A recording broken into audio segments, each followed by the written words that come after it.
Vamos a meditar en la palabra de Dios en la primera carta de Pablo a los Corintios, en el capítulo 11, versículo del 27 al versículo 32, donde estaremos considerando el título Tomando la cena indignamente. Eso vamos a hablar en esta mañana y tal vez en la tarde también, de acuerdo a este pequeño estudio que tiene la intención de motivarnos a hacer las cosas conforme a Dios, referente al tema o al acto de adoración que es la cena que corresponde al cuerpo y la sangre del Señor Jesucristo.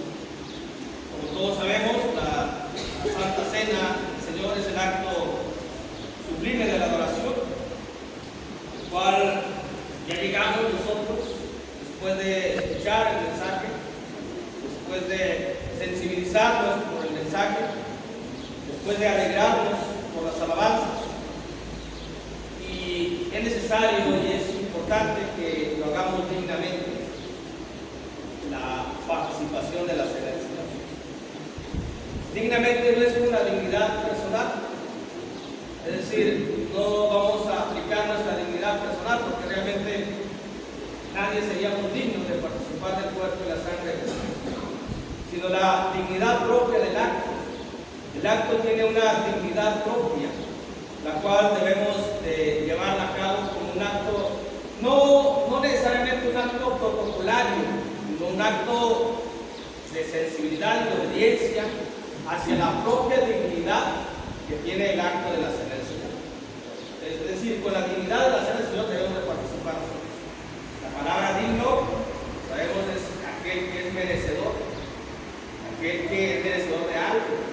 Así que la Santa Cena tiene una dignidad propia que merece todo el respeto, la atención, todo lo que en sí mismo es el acto de la cena. No es un acto nada más de participar del pan y del fruto de la vid como si fuera lo que sigue nada más, sino la dignidad propia del acto es como tenemos que hacerlo, no la dignidad de nosotros, sino la dignidad del mismo acto. Lo repito varias veces para que se entienda de que indignamente el no llevar la dignidad del propio acto.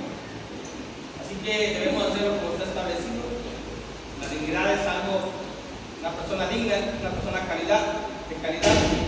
El acto que realizamos cada vez de la semana es un acto de mayor calidad que puede haber en la tierra, porque es la representación, es la comunión, es el pacto, es el recordatorio, todo lo que ya, algunas cosas ya sabemos de la cena del Señor. Así que vamos a ver, tomando la cena indignamente, dice la Biblia ahí, de manera que cualquiera que comiere este pan o bebiere esta copa del Señor indignamente, será culpado del cuerpo y de la sangre del Señor. Por tanto, pruébese cada uno a sí mismo y coma del pan y beba de la copa. Porque el que come y bebe indignamente sin discernir el cuerpo del Señor, juicio come y bebe para sí. Por lo cual hay muchos enfermos, debilitados entre vosotros y muchos duermen. Si pues nos examinásemos a nosotros mismos, no seríamos juzgados. Mas siendo juzgados, somos castigados por el Señor para que no seamos condenados por el mundo. A fin de cuentas, trae una gran recompensa el examinarse a sí mismo.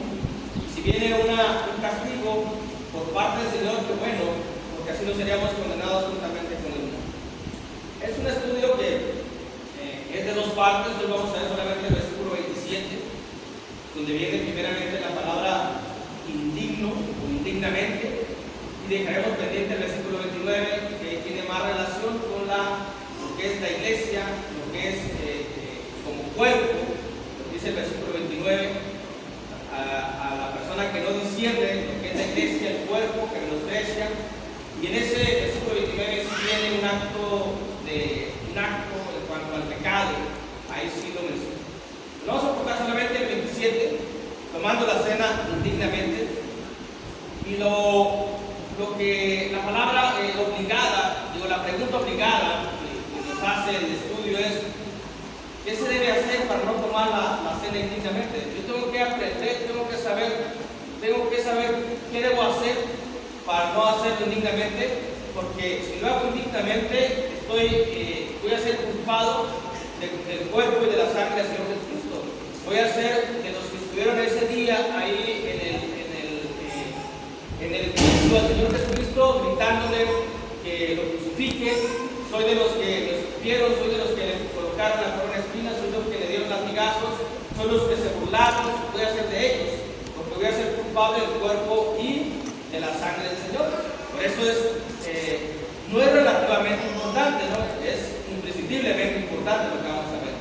Y si lo hago indignamente, voy a beber y a comer para mí condenación, que es lo que dice el versículo 29. Así que se cree, pues, que este es un tema muy, muy importante, muy delicado, el cual tenemos que tomarle toda la atención debida y necesaria y saber qué tiene uno que hacer para no tomar la cena indignamente. Vamos a ver solamente el versículo 27, hermanos. Y debemos de entender qué es la cena del Señor. Primeramente tenemos que entender qué es la cena del Señor. El único versículo que nos dice tal cual es la cena es el versículo 20. Dice, cuando pues os reunís, esto es no comer la cena del Señor. No necesariamente tiene que ser a las 6 de la tarde, que era cuando comúnmente los judíos participaban de la cena, sino entender lo que significa la palabra cena para el judío. La cuestión es que nosotros vivimos en Occidente y no entendemos el concepto que tiene el judío de lo que es cena. Para nosotros cena, hablando de la cena ordinaria o de la comida, es algo sencillo, es algo ligero, porque ya vamos a dormir. Para el judío no, el judío hacía 2 comidas solamente, una a las 12 aproximadamente y otra como a las 6 de la tarde por ahí aproximadamente. Y la cena para el judío es de que comimos, compartimos, degustamos y estamos platicando y estamos en armonía. Es un concepto que tiene que ver con la cena del Señor también. Cuando participamos de la cena del Señor estamos en comunión, estamos platicando, estamos íntimamente pues con Él. Por eso dice Apocalipsis, yo aquí estoy tocando la puerta, si alguno abre la puerta, entraré y cenaré con ustedes. Es decir, les haré compañía, los acompañaré. Tiene aplicando la cena ordinaria, aplica también a lo que es la cena de la comunión. Que cuando hacemos comunión con el Señor Jesucristo, está con nosotros, hay armonía, hay plática, hay acompañamiento. Y no se tiene que hacer a las 6 de la tarde o en la noche como se hace, sino por el concepto, para que no vayamos con la idea de que vamos a preparar la cena en la mañana, pues será almuerzo, ¿no? Es un concepto bíblico 100% por lo que representa y por lo que es, nada más. La cena del Señor es un mandamiento de comer y beber lo que representa, esta palabra muy importante. Es un mandamiento de comer y beber lo que representa el cuerpo de la sangre del Señor. Cuando participamos del pan sin levadura y del fruto de la vid, es una representación del cuerpo y la sangre de Jesucristo. No es una transubstanciación. Aquellos que fueron católicos participaron muchas veces de la transubstanciación, que para ellos literalmente es el cuerpo y la sangre de Jesús. Para ellos literalmente que se convierte en el cuerpo y la sangre de Jesús. Están participando del cuerpo y la sangre de Jesús. La Biblia no lo menciona así. La Biblia lo menciona que es una representación, porque sería un pecado grande hacerlo de esa manera, como si fuera literalmente el cuerpo y la sangre de Jesús, porque sería volver a sacrificar a Jesucristo. Estamos sacrificando cada semana, cada primero de la semana, pues. Y sería una cuestión antibíblica, porque Jesucristo cuando instituye lo que es la cena del Señor, nos dice, esto es mi cuerpo. Toma el pan, dice ahí en Mateo, ahí en Mateo, para poder entender lo que representa. Por eso cuando oramos, decimos, te pedimos, Padre, que bendigas este pan que representa el cuerpo de Jesucristo. No literalmente es el cuerpo. Ese tiene un concepto pagano e idolátrico, la transubstanciación. Busquen esa palabrita para que vean lo que significa transubstanciación. Me costó trabajo poderla decir. La estuve repitiendo muchas veces para equivocarme. Transubstanciación, ahí lo mismo la propia palabra lo dice, ¿verdad? De transmitir la sustancia a lo que se está llevando a cabo. Pero Jesucristo nos dice que es una representación solamente de lo que es el cuerpo y la sangre de Él. Dice la Biblia ahí, en Mateo capítulo 26. Estamos viendo ese tema, tenemos que ir de lo básico a lo avanzado. Vamos a ir a lo aumento, obviamente. Dice ahí Mateo 26, en el versículo 26 al 29, dice la palabra de Dios. Y mientras comían, estaban cenando, la cena pascual, tomó Jesús el pan y bendijo y lo partió y dio a sus discípulos: tomad, agarraron pan y lo dice: tomad, comed, esto es mi cuerpo. En otras partes de la Biblia dice: y lo partió y lo bendijo. Tomad, esto es mi cuerpo. Y tomando la copa y habiendo dado gracias, dijo: bebed de ella todos, porque esto es mi sangre. Esta copa representa mi sangre, este pan representa mi cuerpo. No es literalmente mi carne, no es literalmente mi sangre. No hagan ese asunto de transubstanciación. Simplemente es una representación de lo que estamos haciendo, pero que en esa representación de lo que estamos haciendo es un acto mandado por Dios de que así tiene que ser. Cuando nosotros nos bautizamos, es una representación de la muerte. Cuando bajamos al agua, morimos y salimos a nueva vida. Pero no literalmente morimos físicamente, sino espiritualmente. La cena del Señor es una representación. Y cuando Jesús dice: tomad, en otra parte, bueno, aquí mismo dice: y mientras comían, Jesús tomó el pan, lo bendijo y lo partió. Cuando se participa de la cena del Señor, por eso los hermanos colocan toda la galleta, así debe de ser, así de acuerdo a la Biblia debe de ser. Hay congregaciones que compran pedacitos. Eso no es conforme a la palabra de Dios. Tampoco debe de ser una oblea. ¿Cómo se llama lo que dan allá? Una hostia. Porque Jesucristo lo partió el pan. Agarra el pan y lo parte. Y no se lo da a cada uno. Cuando el hermano hace la oración lo parte, o a veces porque hay hermanos que tienen esa cuestión de la higiene y todas esas cosas. No digo que esté mal, pero en esto no se aplica. Porque Jesucristo dijo: no lo que entra al cuerpo contamina, sino lo que sale de la boca del hombre. El hecho de que el hermano meta su mano ahí a lo que es la galleta, que es el pan sin levadura, y lo parta, no significa que sea algo higiénico, significa que es un mandamiento, porque está haciendo la representación de Jesucristo. No es válido traer pedacitos de galleta, ya, porque hay unos que sí lo venden. Eso no es válido conforme a la Biblia, porque Jesús dice que lo partió. Tiene que partir en ese momento cuando se va a participar, no mucho antes, no de fábrica. En ese caso Jesús hubiera mandado traer un pan y dígale que lo parte, ya cuando venga aquí ya partido. Miren, aquí se ha partido, participe cada uno de ellos. Pero Jesús lo toma y lo parte. Así es como debe ser de acuerdo a la Biblia. Pero muchos se con la idea que es antihigiénico, hay que mejor traer pedacitos de galletas y cada quien haga su galleta. Eso es pensamiento personal y humano nada más. Pero el pensamiento bíblico, el mandamiento bíblico y la ordenanza bíblica es partirlo o que cada quien lo parta. Si uno cada quien lo parta, se nos ofrece la galleta y uno lo parte. Está haciendo lo que Jesucristo dice.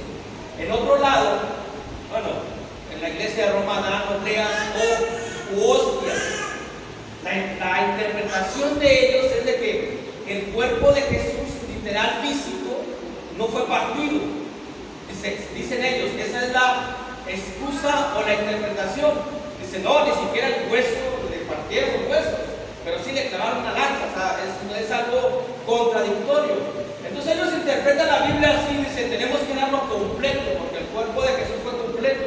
Entonces no están participando, haciendo comunión unos con otros, porque una sola persona, al momento de que participa de la oblea o de la hostia, de lo que les dan, está participando de todo el cuerpo de Jesús y no está haciendo comunión con los demás. Y no es una cosa tampoco bíblica.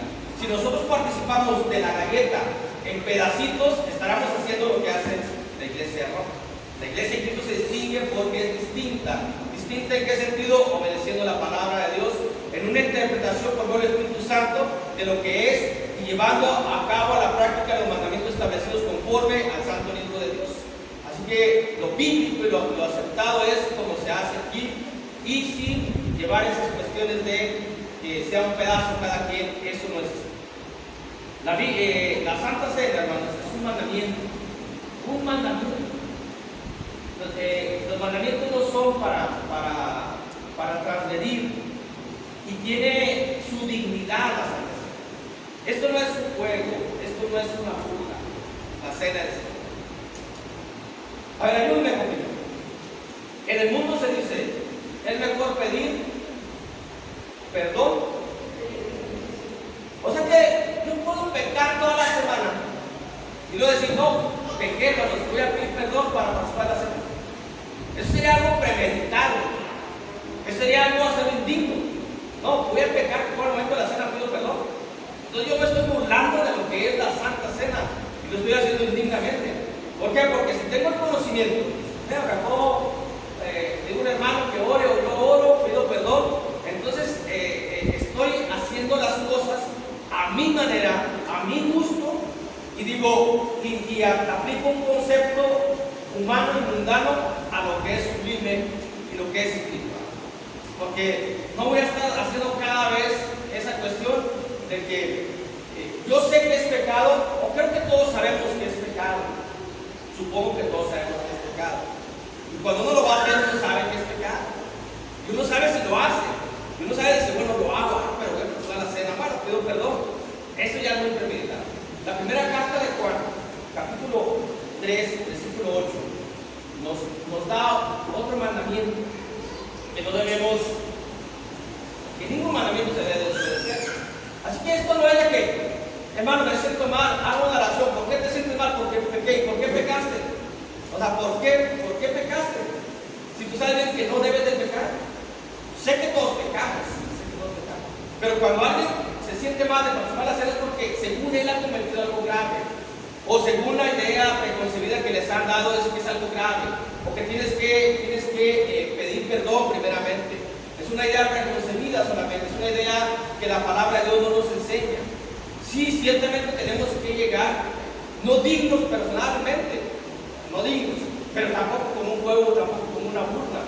Porque dice la Biblia ahí, la primera carta de Juan, capítulo 3, versículo 9, nada más. Todo aquel que es nacido de Dios no practica el pecado, porque la simiente de Dios permanece en él y no puede pecar porque es nacido de Dios.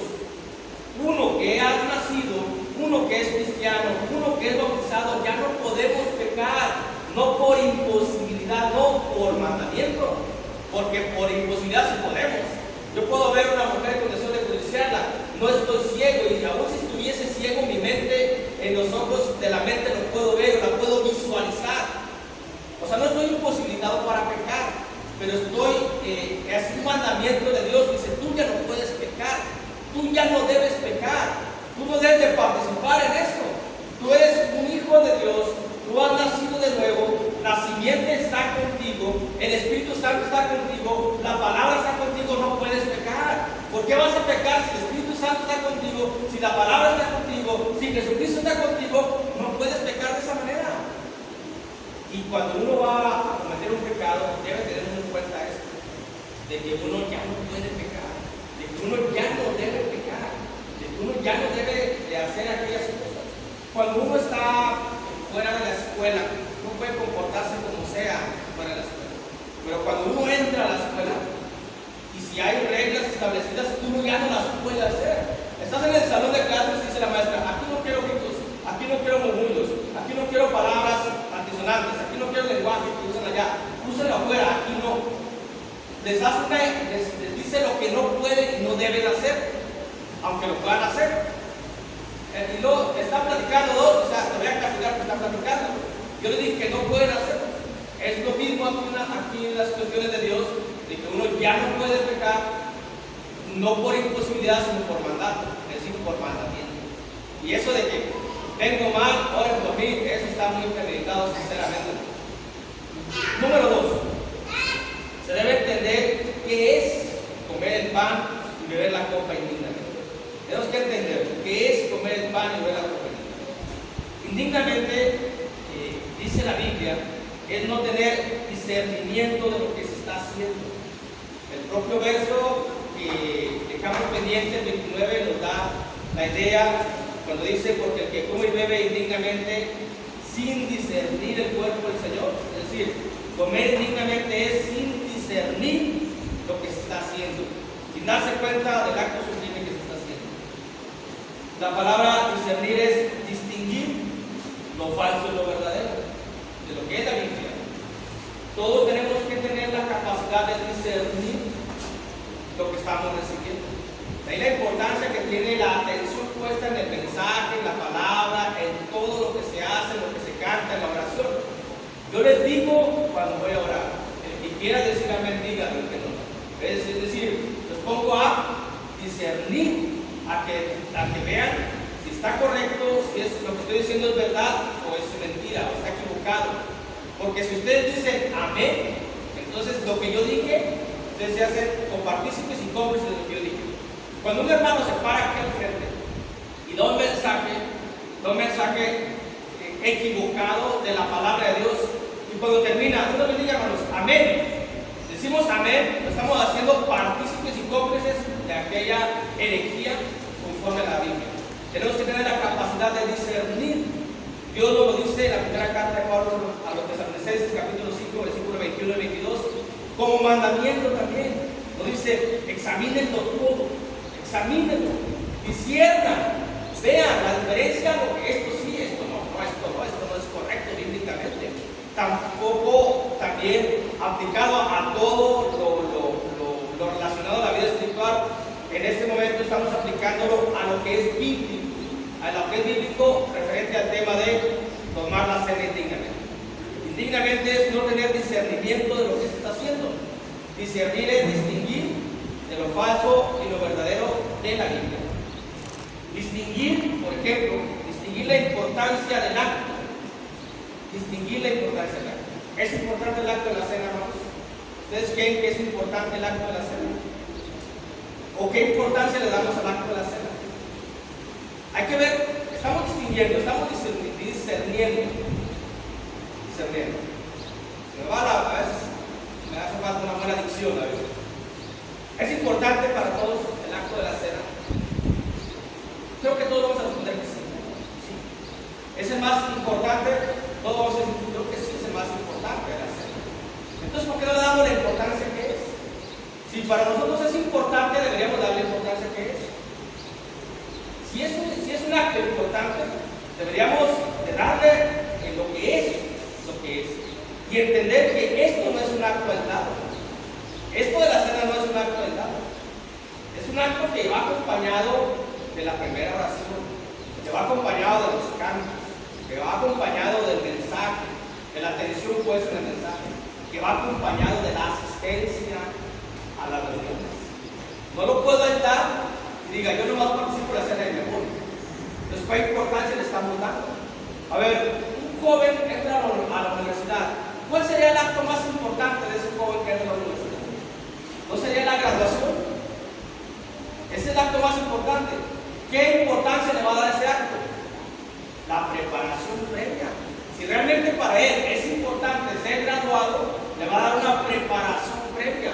No puede inscribirse y decir, anhelo, sueño que el día que me gradúe, pero un acto ilusorio, es decir, de la ilusión, no ilusorio, de la ilusión solamente, pero ¿y qué estás haciendo?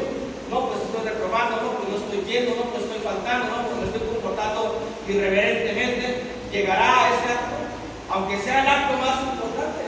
Entonces, si yo considero que la cena del Señor es el acto más importante, ¿qué importancia le doy? O sea, para mí, si yo lo considero que es importante, lo voy a aislar. Voy a decir, no voy mañana, no voy pasado, no voy en la mañana, no voy en la tarde, con que participe del acto de nada más.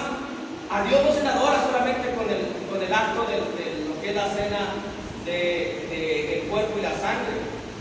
Pero ahí es donde tenemos que discernir ¿qué importancia le damos a esta cuestión? Si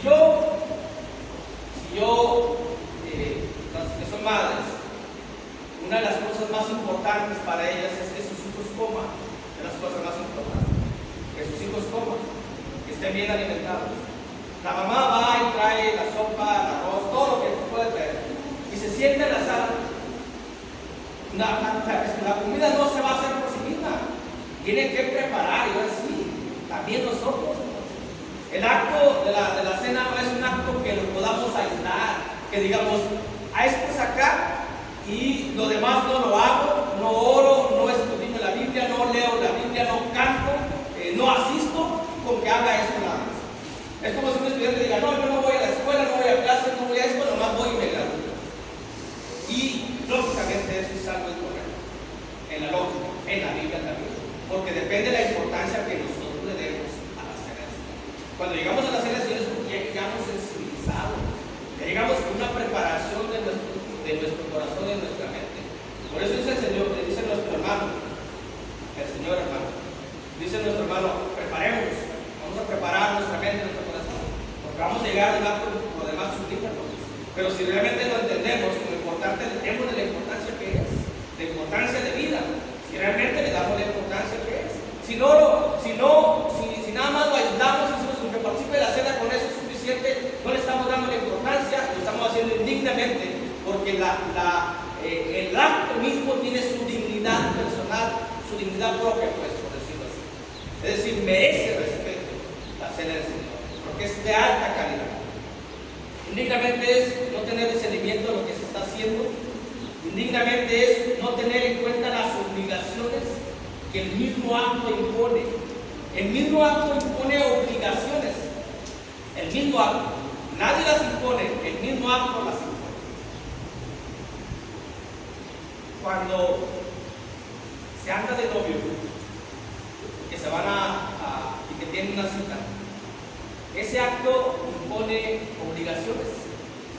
¿Cuáles son las obligaciones? Bañarse, arreglarse y con tiempo. Y cuál vestido, y qué pantalón, y pastillas, y perfume por aquí, loción por allá. Esas son las obligaciones del acto. ¿Y quién las pone? El propio acto le impone, porque aquí no llega bien. Esas son las obligaciones que impone un acto. Este acto también impone obligaciones de pensamiento y sentimiento. Cuando van a la playa, los que han ido a la playa, los que les gusta ir, a mí no me gusta viajar, mucho menos a esos lugares, cada quien su gusto. Si yo estuviera encerrado en mi casa estaría feliz completamente, pero cada quien su gusto. Pero cuando van a la playa, te impone obligaciones. Mínimo en sandalias, en short y una playera holgada, mínimo. No va a ir uno así a la playa. Es la obligación que impone un acto. Este acto, que es el acto más sublime, impone obligaciones que tenemos que hacer. Si lo hacemos allá, si vamos con el presidente de la República, ¿qué buscamos? El tacuche, como se dice, el traje, pues, coloquialmente tacuche, o el smoking, o rentamos uno. No, hay que rentarlo, voy a ver al presidente. No voy a ir así ordinariamente. ¿Por qué? Porque ese acto me impone una obligación personal. De la misma manera, el acto de la cena impone un tipo de obligaciones que debemos de cumplir para poder hacerlo dignamente, porque es algo digno esto. Así que las obligaciones que impone es conocer el propósito. Primeramente, conocer el propósito. ¿Cuál es el propósito tan grande de participar de la cena? Es la comunión con el Señor y Salvador Jesucristo, es el propósito. ¿Y cómo tengo que llegar? A ver, voy a estar en comunión con el Señor, voy a estar en compañía con el Señor. ¿Cómo puedo llegar? ¿Con mis pensamientos, con mis sentimientos, con mis emociones mundanas, paganas? Claro que no, tiene que ser 100%, un alto porcentaje espirituales, porque con la compañía que voy a tener, la comunión que voy a tener, no es alguien que piense como piensa el mundo, ni alguien que sea como sea el mundo, es alguien muy superior, es alguien muy santo, perfectamente santo, completamente santo. ¿Y cómo voy a hacer comunión con Él? Porque uno de los propósitos de la Santa Cena es la comunión que nos une a Jesucristo. ¿Cómo me voy a unir a Jesucristo? Hablando de las parejas, cuando las películas que que han hecho mentes que no se pongan a trabajar. Siempre andan, cuando había novelas, todos pensábamos que cuando llegue esto, cuando llegue el otro, y no nos ponemos a hacer nada. Son novelas o series, o en la mayoría de la televisión les manipula la mente. Bueno, pero veíamos ahí la niña pobre y pasaba el rico. La muchacha pobre pasaba el rico. Y no se veía, ¿no? Pues así, pues. Ahora, el propósito de la comunión, el propósito de la cena es la comunión. Ahora, ¿cómo nos vemos? Implica una, no físicamente, ¿no? Físicamente. Todos están muy guapos físicamente, bonitas, todos están. Pero ¿cómo estoy para acercarme con Jesucristo?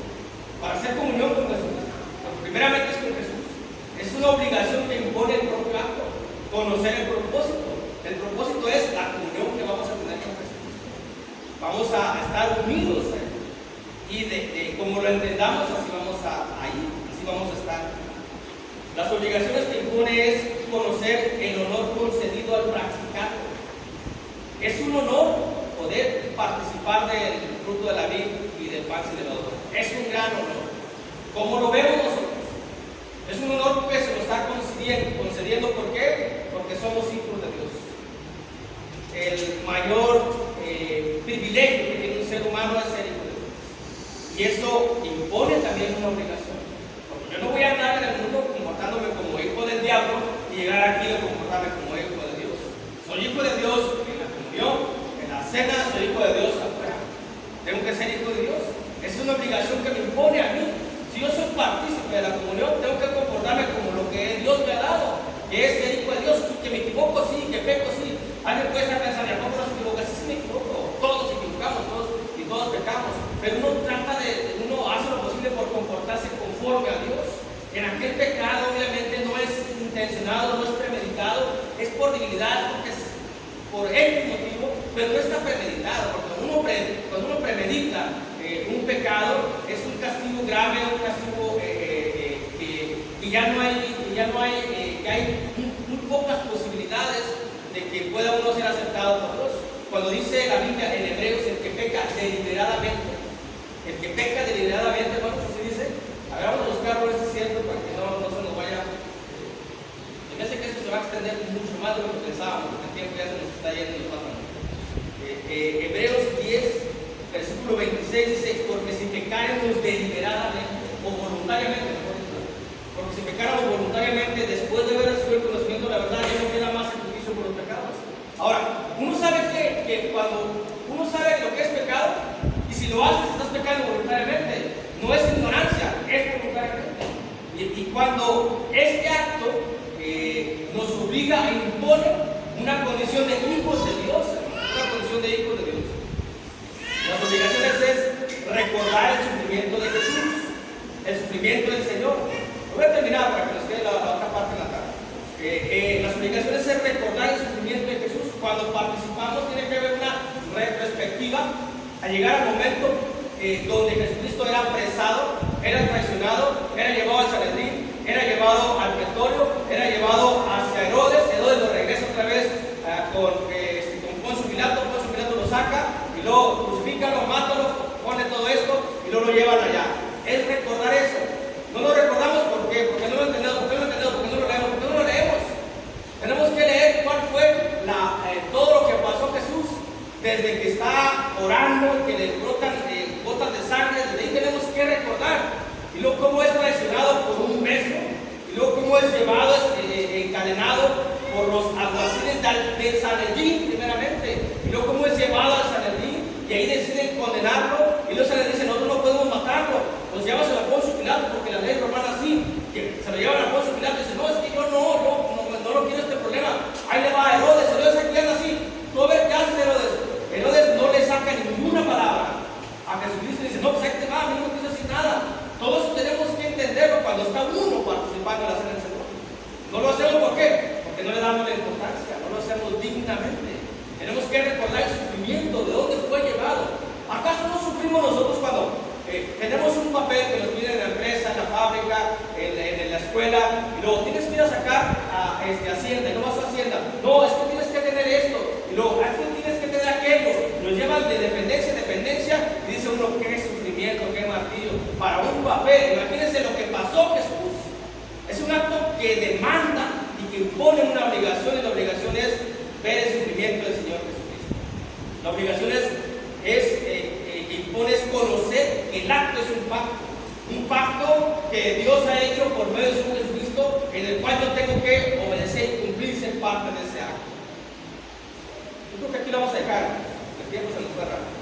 Así que vamos a dejar, en la tarde creo que habrá oportunidad para terminar.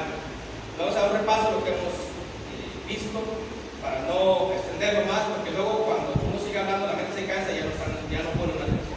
Así que vamos a dejarlo aquí.